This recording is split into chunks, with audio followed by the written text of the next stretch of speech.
Em 2021, o perfeito será visto em você.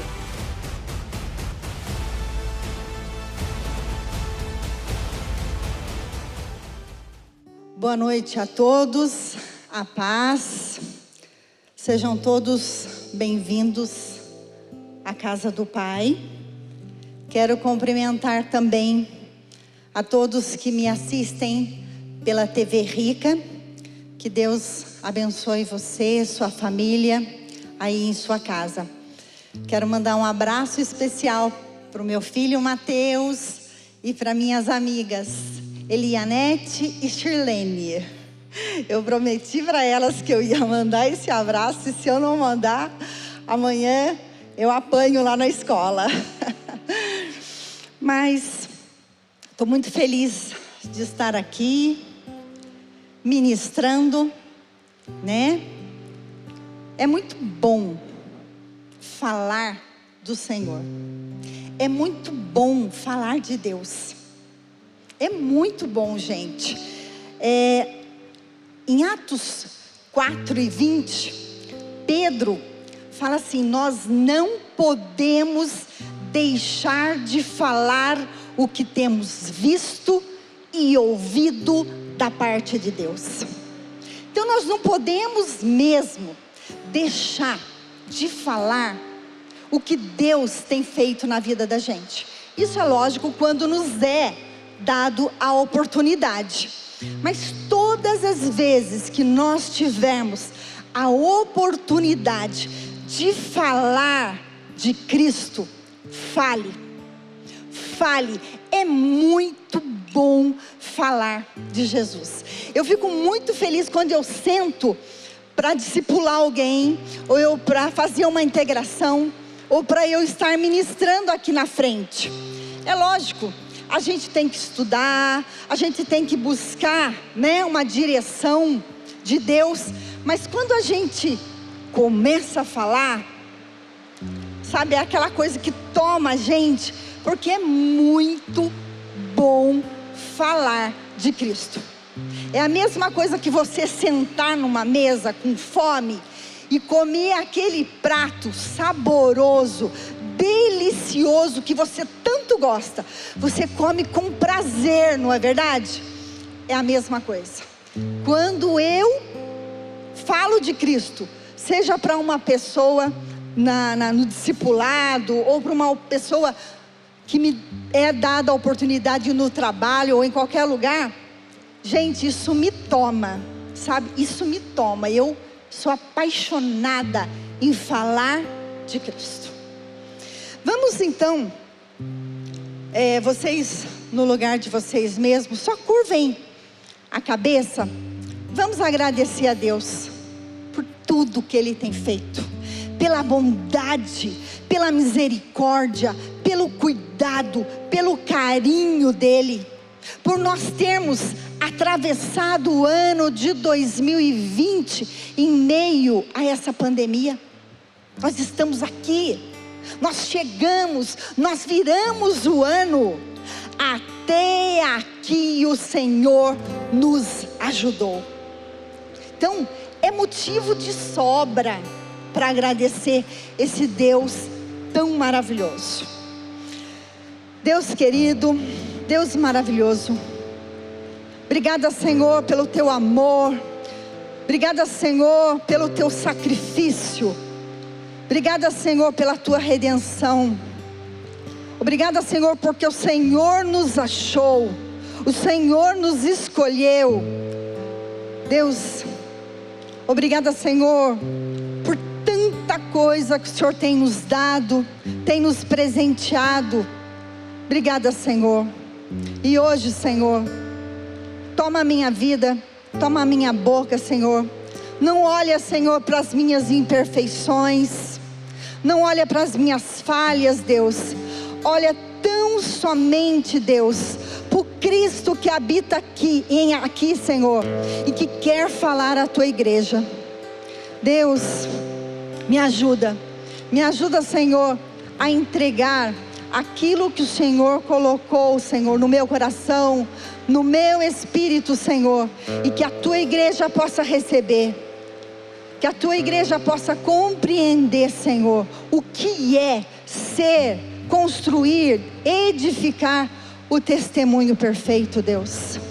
Nos ajuda, Senhor, a entender melhor isso, para que possamos caminhar, Senhor, caminhar para edificar o testemunho perfeito em nossa vida, e possamos expressar isso a todas as pessoas.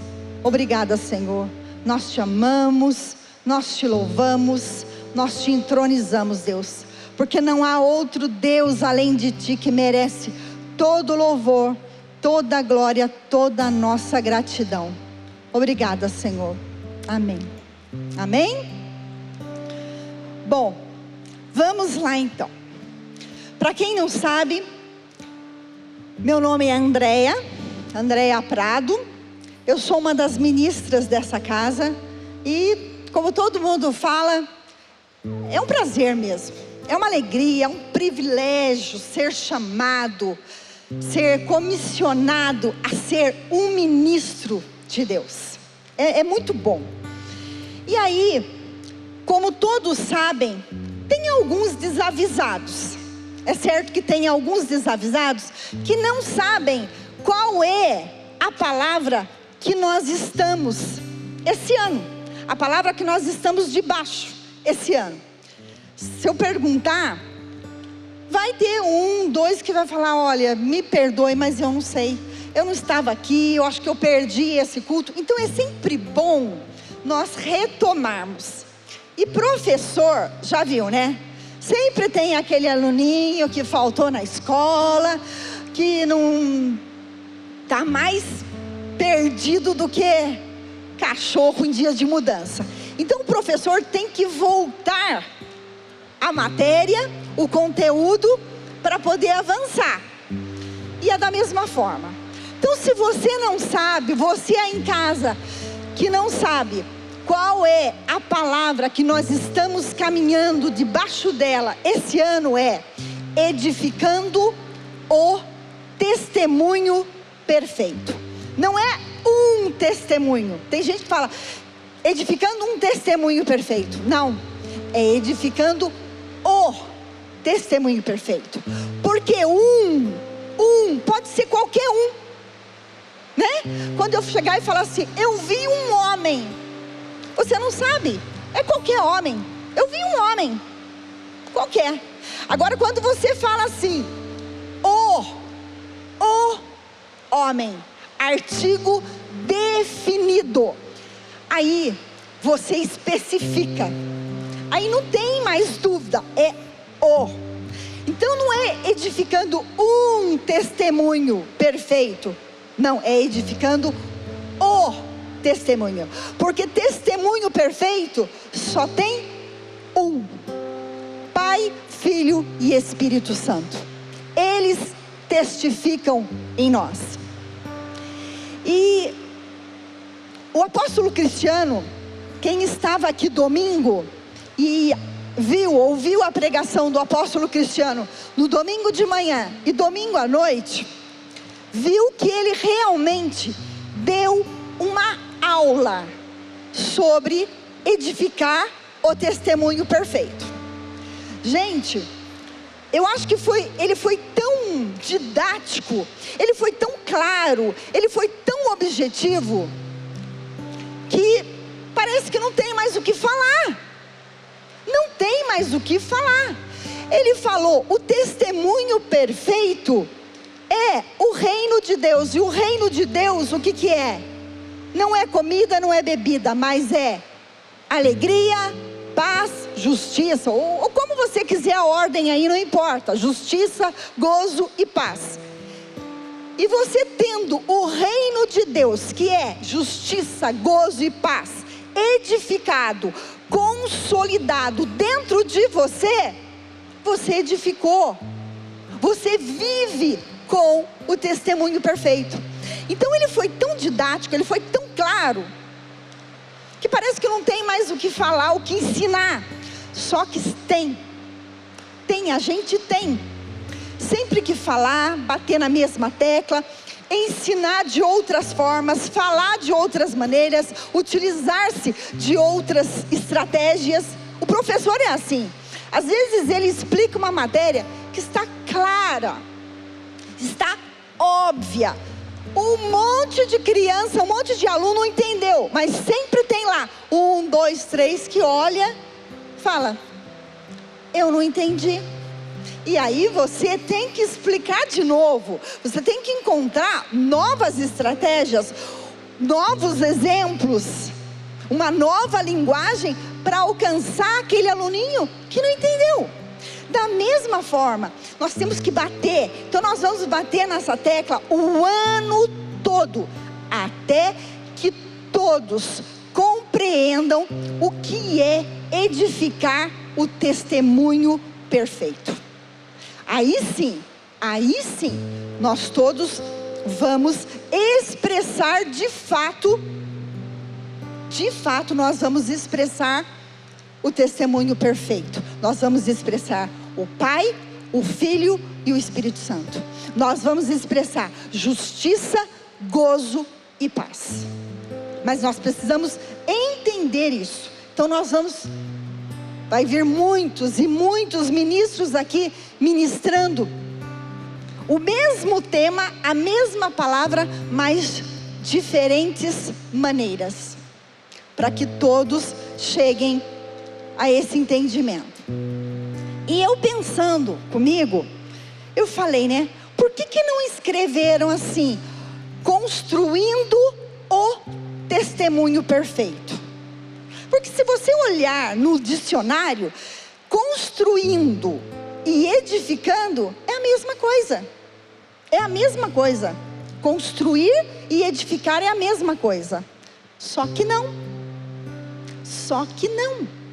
O dicionário fala que são palavras sinônimas. Mas se você ver realmente no uso, na função da palavra, você vai ver que edificação é diferente de construção. Construção, para você construir, você constrói qualquer coisa. Aí você usa essa palavra, eu estou construindo. Qualquer coisa você usa essa palavra. Então você pode falar assim, olha, eu estou construindo um boneco, uma boneca de pano.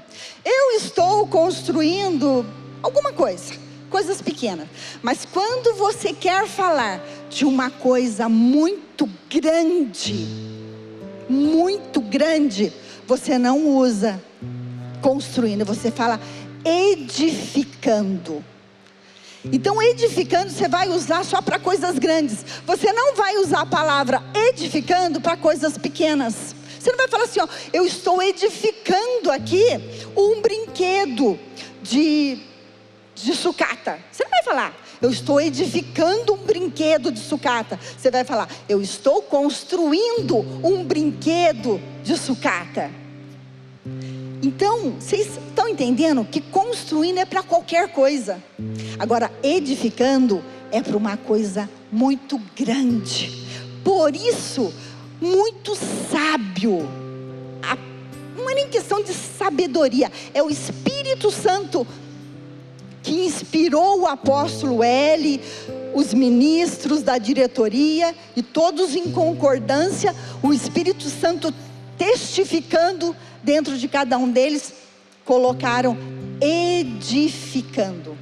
Por causa disso, porque edificar é para coisas grandes, é para coisas eternas. Por isso não colocaram construindo o testemunho perfeito. Eu não sei se vocês já pensaram nisso, mas eu pensei, edificando. Por que não construindo o testemunho perfeito? E aí eu fui ver e é isso aí. Construir, você constrói coisas pequenas, qualquer coisa. E edificar, você constrói coisas grandes, coisas eternas. Certo? E aí, eu convido vocês agora para abrir a Bíblia de vocês, ou o celular, né? No livro de Mateus, Mateus, no capítulo 7, Mateus, capítulo 7, versículo 24 e 25.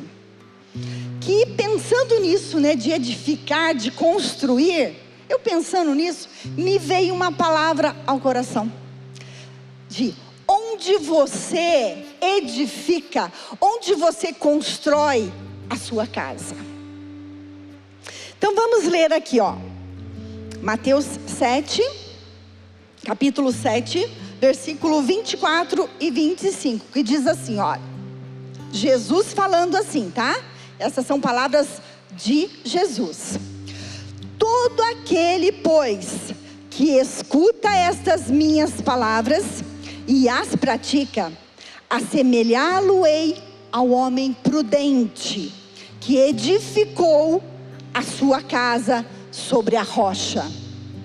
E desceu a chuva, e correram rios, e assopraram ventos, e combateram aquela casa, e ela não caiu, porque estava edificada sobre a rocha. E aquele que ouve estas minhas palavras, e as não cumpre, compará-lo-ei ao homem insensato, que edificou a sua casa sobre a areia. E desceu a chuva, e correram rios, e assopraram ventos, e combateram aquela casa, e caiu. E foi grande a sua queda. Só até aqui. Irmãos, nessa parábola aqui, contada por Jesus, nós vemos dois homens. Jesus se refere a dois homens, né? E os dois homens constroem uma casa. Os dois homens constroem uma casa. Um que era insensato. O que vem a ser insensato? Tolo, doido, sem juízo, que não, inconsequente, que não está nem aí com as consequências. O insensato, ele construiu, ele edificou a sua casa sobre a areia. Veio a chuva, as torrentes, tudo mais, o que aconteceu? Caiu aquela casa. E fala do homem sensato, do homem prudente, que construiu, que edificou a sua casa sobre a rocha. E veio a chuva, veio os ventos, e essa casa não caiu, certo? Aqui então a gente vê, veja bem, dois homens que estão edificando a sua casa, estão construindo a sua casa. Os dois passam pelas mesmas aflições, as mesmas dificuldades: chuva, vento, tempestade, enchente, os dois. Então isso mostra que não é porque nós somos cristãos, não é porque nós temos Cristo, ou né, como alguns gostam de falar, sou evangélico, sei lá, use o nome que você quiser, mas não é porque nós temos Cristo, somos cristãos, nós estamos isentos de dificuldades, de jeito nenhum. O que o próprio Jesus fala? No mundo tereis aflições, mas tende bom ânimo, eu venci o mundo. Certo? Então quer dizer que nós teremos aflições, sim, da mesma forma que o insensato. Você vê que as dificuldades acontecem para os dois. Então não venha me falar: nossa, aquele lá não está nem aí com Deus e não acontece nada para ele. Acontece sim, acontece sim, certo? Então as dificuldades vêm para os dois, mas a diferença é onde cada um está firmado, onde cada um foi edificado. Aquele que construiu a sua casa. Tem pessoas que falam de casa da maneira física, a sua casa, a sua família. E nós aqui podemos falar casa, a nossa família, sim, mas eu vou estender isso para casa. Nós somos morada, nós somos templo do Espírito Santo, né? Isso é sabido por todos. Nós somos casa, nós somos morada de Deus. Então, onde eu edifico a minha casa, onde eu edifico a minha pessoa, onde eu edifico a minha vida? Se eu edifico na areia, como o insensato, como o tolo, o inconsequente, mais cedo ou mais tarde, a minha casa cai. Agora, se eu edifico, construo a minha casa, a sua família, você, a sua vida, na rocha. Quem é a rocha, meus irmãos? A rocha é Cristo, né? A rocha é Cristo, como Atos 4, fala assim, que Jesus, aquele a quem foi desprezado, foi rejeitado, ele se tornou a pedra fundamental.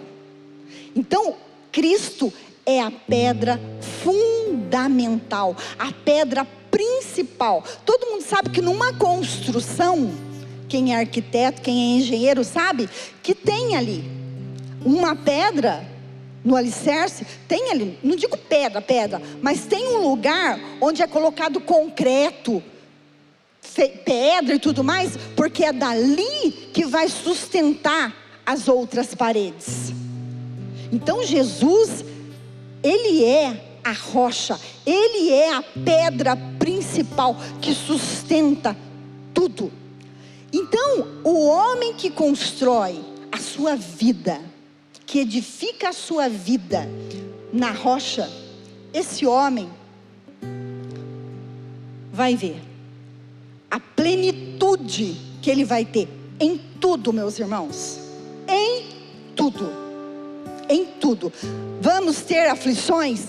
Vamos ter chuvas, ventos, tempestades, vendavais na vida da gente? Vamos, mas se nós tivermos o testemunho perfeito, como o apóstolo Cristiano pregou ministrou domingo, testemunho perfeito, justiça, gozo e paz.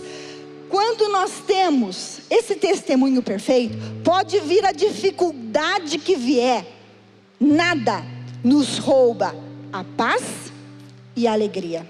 Nada. As pessoas olham para a gente e falam: eu não sei como que você está nessa tranquilidade, como você está calmo, como você está confiante com o que aconteceu, do jeito que está, e você está confiante, você não está arrancando os cabelos, você não está apavorado. Sabe por quê? Porque nada no externo pode afetar a paz, a alegria que nós temos em Cristo. Nos abatemos? Sim. Não estou falando que a gente não se abate, que a gente não fica entristecido. Sim, nós podemos até nos abater, mas não nos derrota, não nos derruba, A nossa paz, a nossa alegria, a nossa confiança é maior que tudo no externo. E a gente vê aqui, né, que o prudente, o que é o homem prudente? É aquele homem, conforme o dicionário aqui, é aquele homem cuidadoso, aquela pessoa cuidadosa, que se esquiva do perigo. Paulo, na primeira carta aos Tessalonicenses, ele fala isso. Primeira carta aos Tessalonicenses, capítulo 5 e 22, ele fala assim, ó: abstende-vos, né? Fugir da aparência do mal. Abstende-vos da aparência do mal. Tem traduções que é abstende-vos, e tem traduções que é foge fugir da aparência do mal. Esse termo abstende é um termo grego que quer dizer apechomai. Se você pegar esse abster no grego, né, no original da palavra, é apechomai. E essa palavra grega, apechomai, que quer dizer se abster, ela quer dizer o quê? Traduzindo para nós, é refrear-se, recusar, evitar. Esse é o homem prudente, que foge da aparência do mal, que evita a aparência do mal, que se esquiva, que quando vê o mal, dá uma, opa, freiei, isso não está me parecendo uma coisa boa. E a gente tem termômetro, viu gente? Nós temos um termômetro aqui, que quando a gente está se aproximando do mal, é o Espírito Santo, né? Eu falo termômetro, mas é o Espírito Santo. O Espírito Santo, olha, toma cuidado. Toma cuidado. Isso daí não vai acabar bem. Foge, evita. Muda de calçada, muda de lado, vira, vai para outro lugar. Mas não queira enfrentar, não queira chegar perto. Porque tem gente que fala assim, não, imagina, que isso? Comigo não acontece não, comigo não. Eu sou firmado em Cristo, eu sei em quem eu tenho crido. Não, isso aí não me pega não, isso aí não me derruba não. E quer enfrentar, sabe, quer enfrentar. E a Bíblia, Paulo fala, abstende-vos, fugir, evita o que aparenta o mal, foge. E às vezes a gente não foge, mas não tem nada a ver. Está sendo muito fanático, está sendo muito fanático, sabe? Não é bem assim não, as coisas não são bem assim. Mas é assim sim, meu irmão. Não brinca. O diabo não brinca de ser diabo. Ele não brinca. O diabo, ele está 24 horas ao seu derredor. Ele não está ao redor, tá? Ao redor estão os anjos do Senhor nos guardando. Ele está ao derredor, para trás dos anjos, bramando como um leão, querendo nos tragar. E ele não dá sossego, ele não baixa a guarda. É 24 horas tentando te derrubar. Se ele vê que não dá para derrubar por aqui, o negócio está fechado, a brecha você fechou, então eu vou tentar por aqui. E está fechado também, eu vou tentar por aqui. E eu vou tentar por aqui. E se está tudo fechado, eu espero. Vai abrir uma brecha.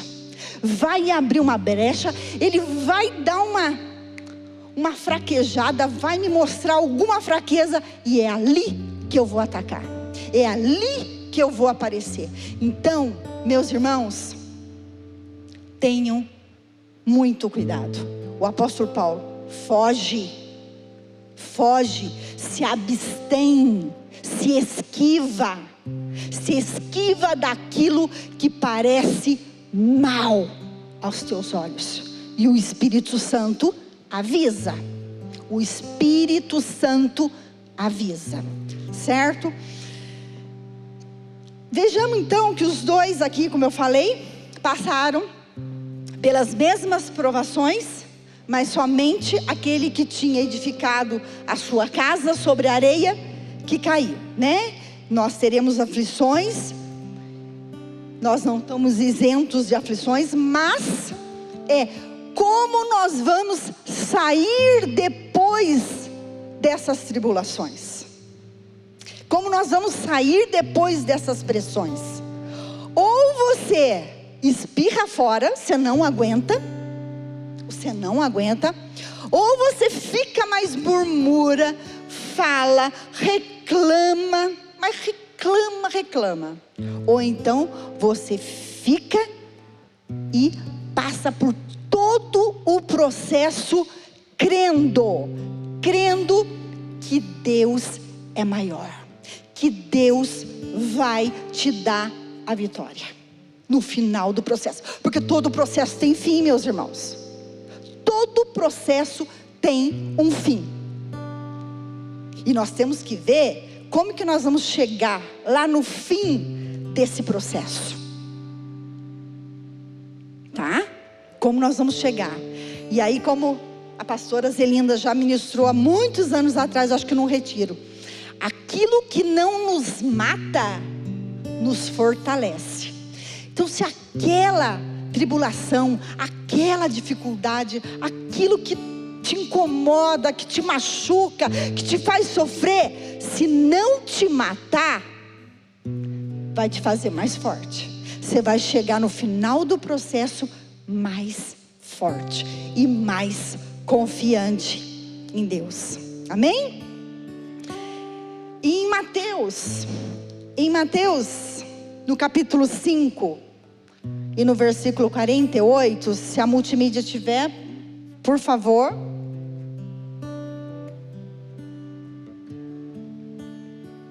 Mateus, no capítulo 5 e no versículo 48. Jesus fala assim, que nós devemos ser perfeitos assim como o Pai é, né? Assim como o Pai é perfeito. Ele não só nos pediu para sermos perfeitos como o Pai era, como Ele nos mostrou como ser perfeitos. Então tem como. Ele mostrou para a gente. Ele não só pediu, sede perfeitos como o Pai que está nos céus, mas Ele mostrou para nós como nós sermos perfeitos. E uma certa vez, a apóstola Leila pregou, e o apóstolo Cristiano também repetiu no domingo na ministração dele, que ser perfeito é diferente de ser perfeccionista. Não sei se vocês já conviveram ou já conversaram com um perfeccionista. É muito chato. É muito chato. Ele acha que tudo que ele faz é perfeito, que tudo que ele faz é maravilhoso, que tudo que ele faz é excelente, e tudo que os outros fazem é meia boca. Não está muito bonito não. Se eu fosse fazer isso, eu ia fazer assim, que ia ficar lindo, ia ficar perfeito. O perfeccionista é assim. Ele acha que só ele é o maravilhoso, o perfeito, o excelente. Ninguém mais é.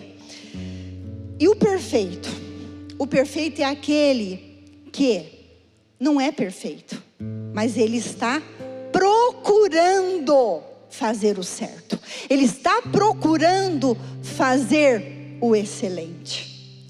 A gente vê bem essa diferença numa parábola que está em Lucas 18, que fala, Jesus mostra essa parábola, que fala de um fariseu e de um publicano.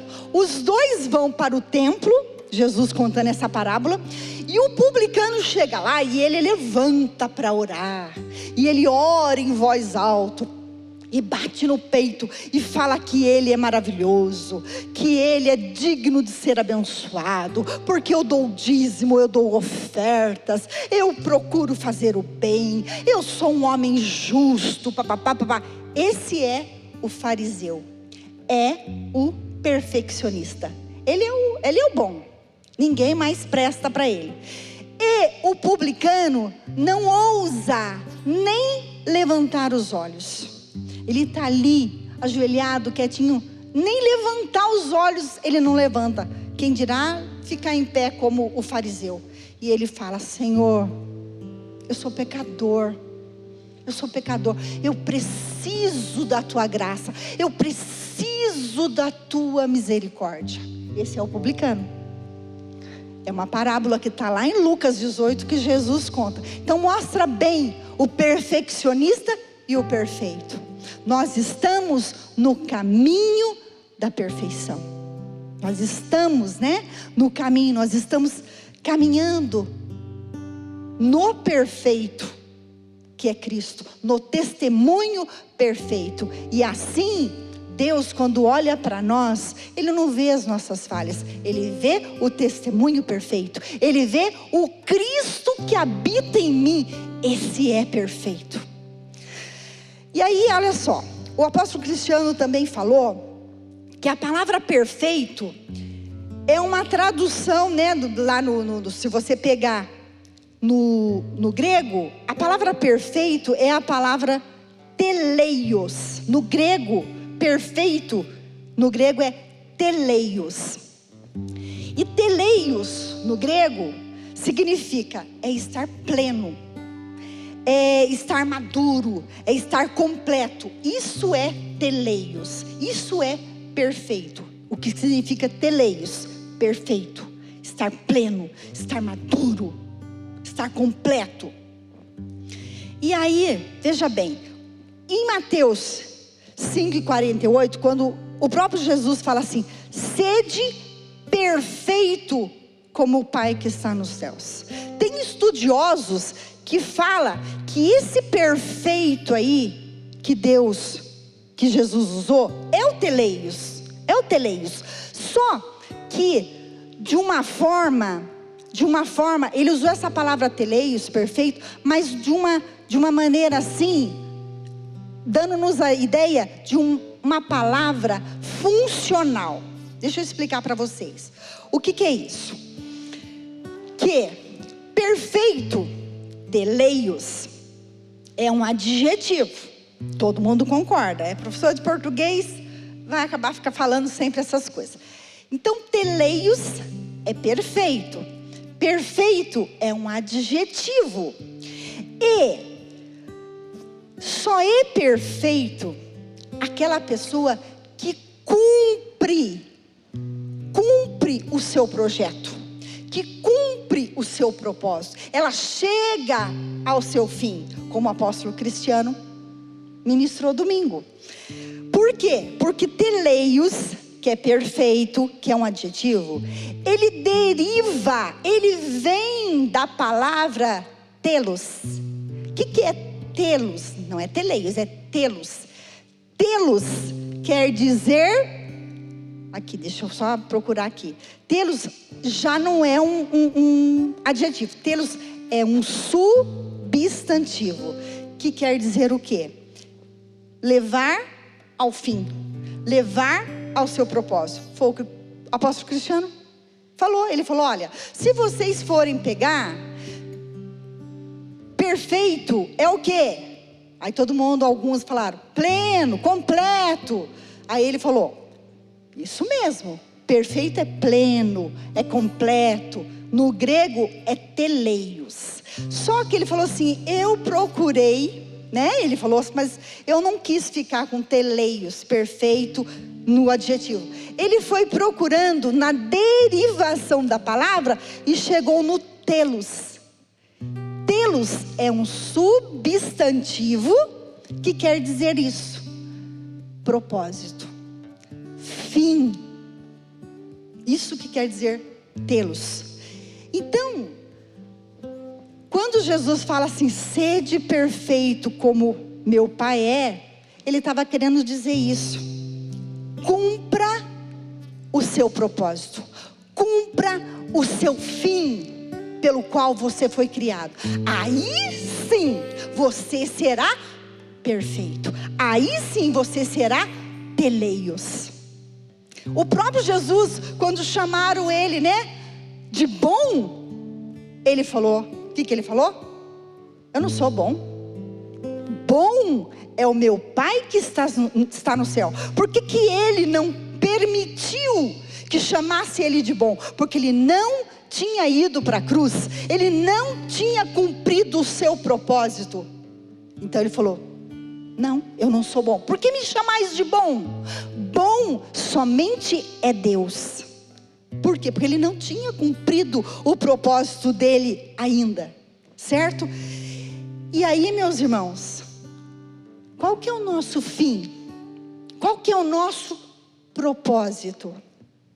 Para que nós estamos aqui na terra? A passeio? Claro que não. Estamos aqui como uma plantinha, nasce, cresce, se reproduz e morre. Não. Nós estamos aqui com um propósito. Como em Gênesis, né? Nós fomos criados à imagem e semelhança de Deus. Para quê? Para expressarmos. Se nós somos a imagem e semelhança de Deus, nós temos que expressar o Deus. Temos que expressar o Cristo que habita em nós. Esse é o testemunho perfeito. Esse é o testemunho perfeito. Como Paulo disse: não vivo mais eu, mas Cristo vive em mim. Que o apóstolo Cristiano falou. Qual é levar ao fim? O que ele falou? Levar ao fim a morte do eu. Você tem que acabar, exterminar o seu eu, as suas vontades, os seus achismos, a maneira que você acha que tem que viver. Eu é que sei. Eu é que sei. Eu sei o que eu faço da minha vida. Eu não sou criança. Eu não sou criança. Eu sei muito bem o que eu estou fazendo. E não quer ser governado por nada nem por ninguém. Estou falando governado na questão é o Espírito Santo, né? Então não quer. Eu faço as coisas da minha cabeça. Não quer ser guiado pelo Espírito Santo. Então, meus irmãos, o apóstolo Cristiano falou isso, que telos, né, que é o substantivo de teleios. Teleios é perfeito e telos é fim, propósito. Teleios é levar ao fim. E aí ele falou: levar ao fim o quê? Levar ao fim o meu eu, as minhas vontades. É crucificar na cruz, juntamente com Cristo, para que eu possa ressuscitar também com Cristo, certo?